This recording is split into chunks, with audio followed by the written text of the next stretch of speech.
So the most basic decision-making or branching control structure is the if statement. And an if statement looks like this at its most simple form. If something is true, usually instead of just the Boolean true, we have something in here, a test, a question, an expression.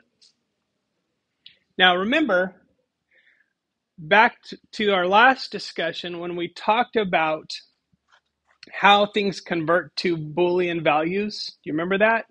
What is true? Well, true is something. False is nothing, right?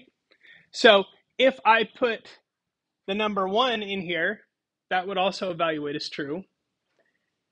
If I put the expression 1 minus 1, that evaluates to 0, which is the equivalent of false. So there's lots of different ways that you can arrive at true or false. But basically it says, if whatever in here comes out to true, then do something. Then do something. Notice at the end of this statement is a colon. Now I will tell you that the parentheses in Python, not in a lot of other languages, but in Python, the parentheses are optional. I like to put them there because it really helps to like visually encapsulate the expression, what's true or not true. I typically use them because I program in several different languages, most of which require that. And so it's fewer things for me to remember, honestly. You can have them there or not. If you're looking at other people's code, they may or may not be there. They're optional. But I put them in there for lots of reasons that I just said. So the colon is not optional though. Anytime you see the colon at the end of a line, what you need to know is that the next line of code is going to be indented like this. So basically what this block is saying is if this is true, then print the string this is true. If I change this to a 0 or false, this does not get printed, nor will it execute any other lines of indented code in this block.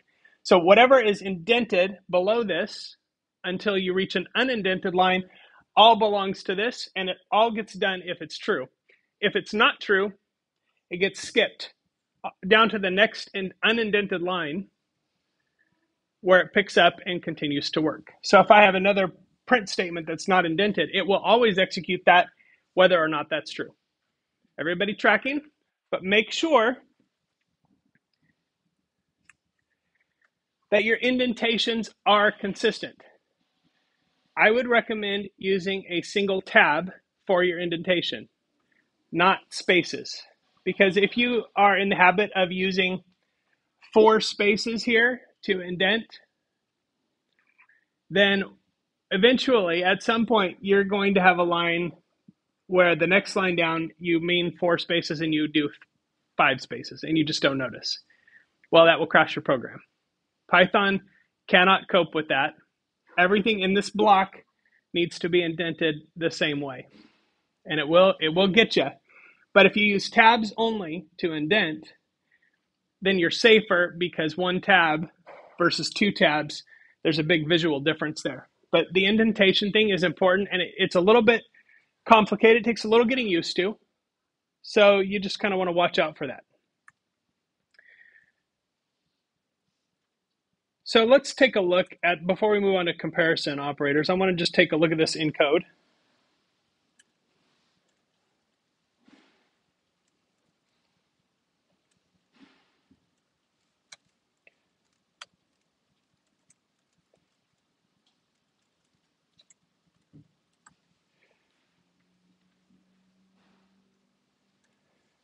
Okay, so let's just start here.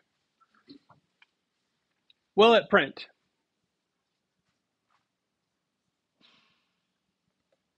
What do you think? Who says yes, it will print that?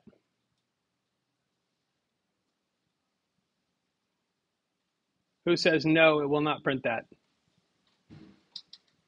Okay, keep in mind, x is here, x is equal to 10. Is 10 something or nothing? It's something. So it should print. I'm going to run this, and it prints it.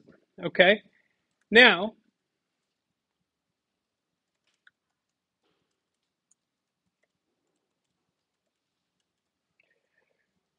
if I run that, it will print both lines.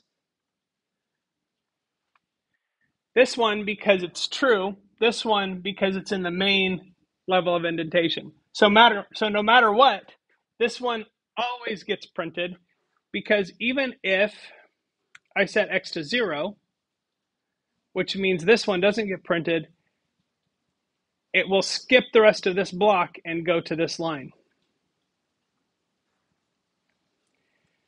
You can have multiple lines of indented code.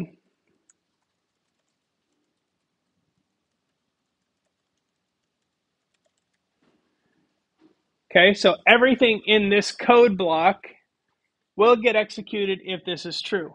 If not, it gets skipped. Okay, so if I go x equals 1, it prints all 3. Because this is true, it prints these two, and then always prints this no matter what.